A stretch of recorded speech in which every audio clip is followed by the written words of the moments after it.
maybe there doesn't have to be a label. Consider all that you've been through.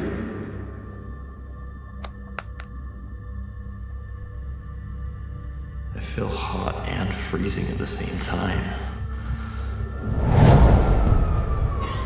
What's up, man?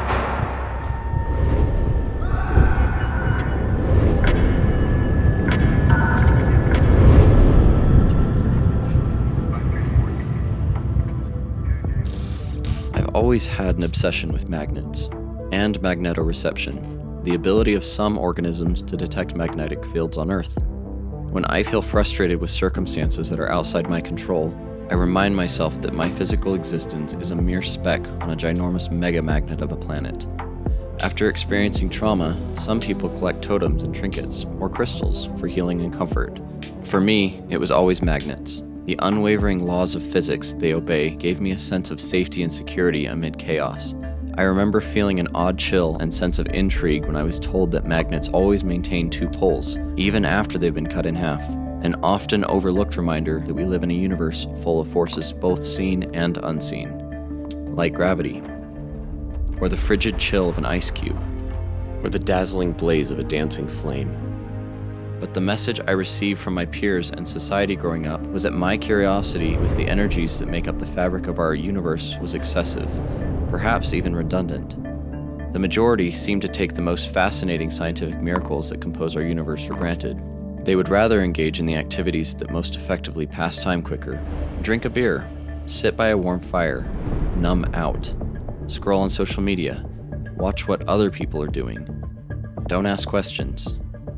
In adulthood, we find places for the analyzers and inquisitive minds in accounting firms and institutions dealing with imperative pools of data. But in school, these personality types were ridiculed. I felt frequently confused as a teenager when talk of such things drew me away from my friends. Acquaintances, rather, that were more desperate to blend in with the popular crowd than they were willing to risk being caught up in what they considered to be bizarre conversations with me. And my magnets. I must have missed an experience or some kind of event in my early social interactions, perhaps a rite of passage. As I watched others engage in activities that I agree are interesting, my mind always wandered to a place of questioning what was going on behind the scenes. And the OA was what finally fed that gaping craving for truth, for a fresh new perspective. Why did siblings and schoolmates constantly shut down the ideas of infinite possibilities? It was this that taught me to shelf my imagination, even at the impressionable and vulnerable young age of a child. I quickly learned that my sanity depended on following the three-dimensional laws of physics and the social rules that society was constantly passing down to our youth. They weren't based on trust, they were built around logic and the fears of humanity. My favorite movie growing up was the one with that girl that could move things with her mind. I would stare at objects for hours, willing them to levitate, to fly, or even tip over. Look, it flew. Janice! Sharon!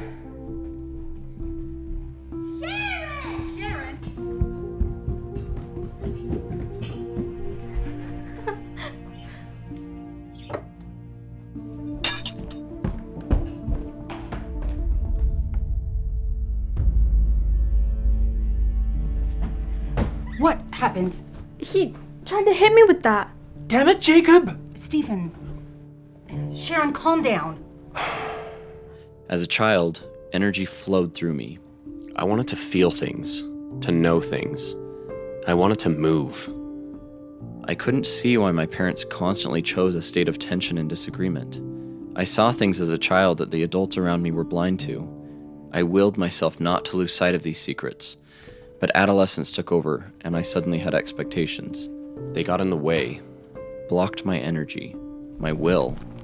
And with my will shattered, there was another kind of energy unfolding that I hadn't prepared for.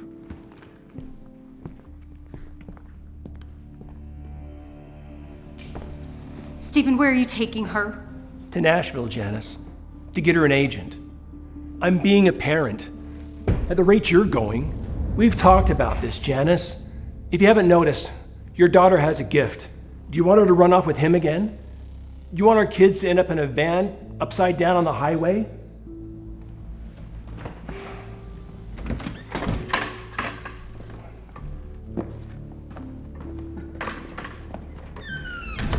pain of growing up was too overwhelming to show, so I learned how to wear a mask. A new kind of superpower, being invisible, hidden from the world. I thought being supernatural would make me a hero. I think on some level we all ache to feel heroic. I'm recently discovering the flaws of this mindset. The idea of heroism we're used to involves winners and losers. There's a sort of narcissism associated with this type of hero. True heroes don't make a difference in the world for recognition and glory. They often go unseen, adding a little color to the world here and there without ever taking any credit. I learned the icons of superheroes were fed as children, the ones of muscular, supernatural men in spandex saving the community from villains and tragedies was a false comfort. It was a delusion built around a mirage of glamorous validations, global recognition, and endless praise, feeding the black hole that is mankind's ego.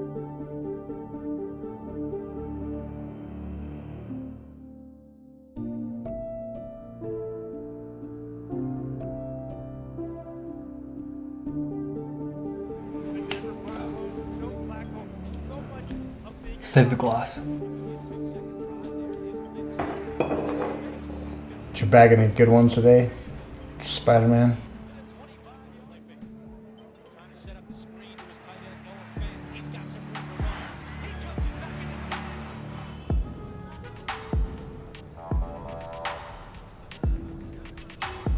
I discovered the harsh reality amongst this illusion, that no one was coming to free me from my crumbling childhood, that there is no such thing as hope, that there is no savior.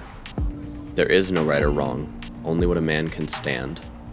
There is only what we're willing to do with our circumstances, how we play the cards we've been dealt. Perhaps true heroism is found only within the collective, rather than the individual.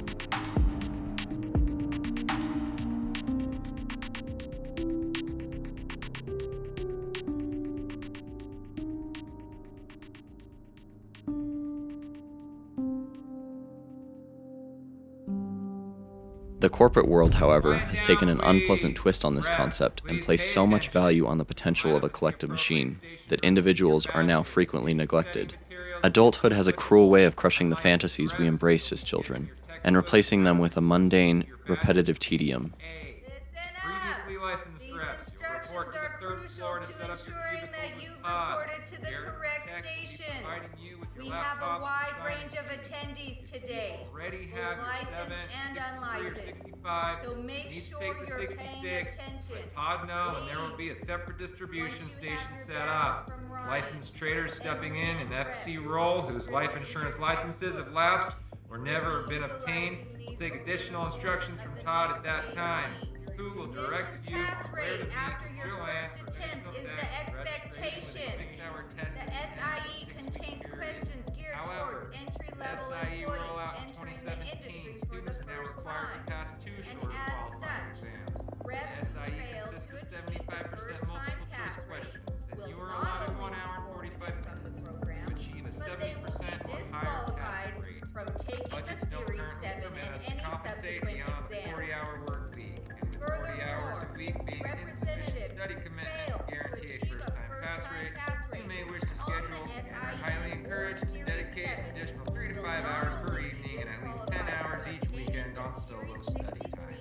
and Series 7 has 66 been license. reduced from 6 hours But to we 3 will hours and also 45 consider minutes. this your However, the voluntary multiple choice questions resignation, are equally as and challenging you as the will original accept and immediate significantly more termination strategic at than the this SIE time. test. If you find the reading materials to be dry, that usually tells us Please that you coordinate your are not personal lives, upholding the core babysitters, concept. extracurricular activities, etc. to ensure that your study sessions continue uninterrupted outside of work hours. Go downstairs before I call your mom!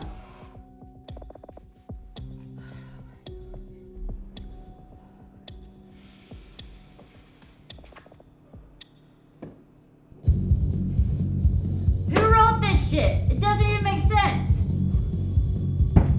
Shut the hell up!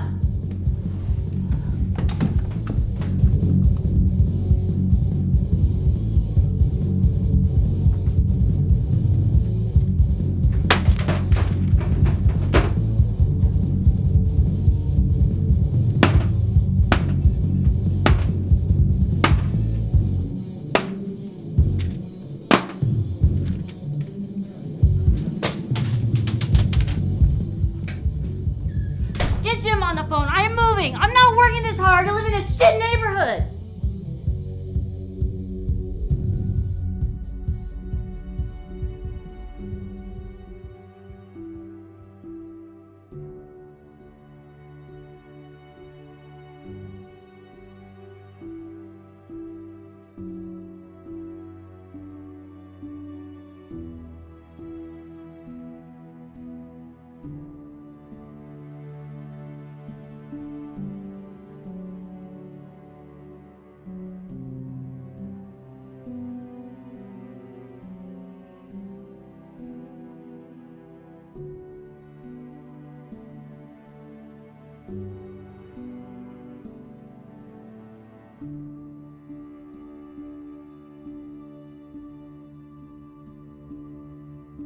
It's within this trance that we've allowed ourselves to be corralled into sparse groups of social constructs, using the same social media apps, watching the same news stations, reading the same newspaper articles, watching the same viral videos, sharing and laughing at the same memes, playing the same video games, listening to the same music, poring over the same headlines, always hoping we're up on the latest trends, trying to be different and edgy.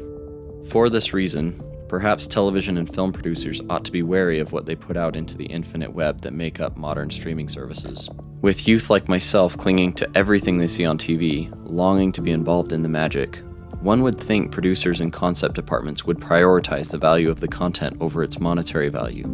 They ought to ask, what does this inspire? What action does this stimulate within the viewer? Is it productive or destructive? I could give you 13 reasons why some television content advertised at the wrong age group could have devastating results. The imagination is a powerful thing. Even more so are the ideas and beliefs it can create. Art can change lives by inspiring change, but when unfiltered and forced recklessly upon us for profits, it can lead us down a slippery slope, blurring the lines between our imagination and reality.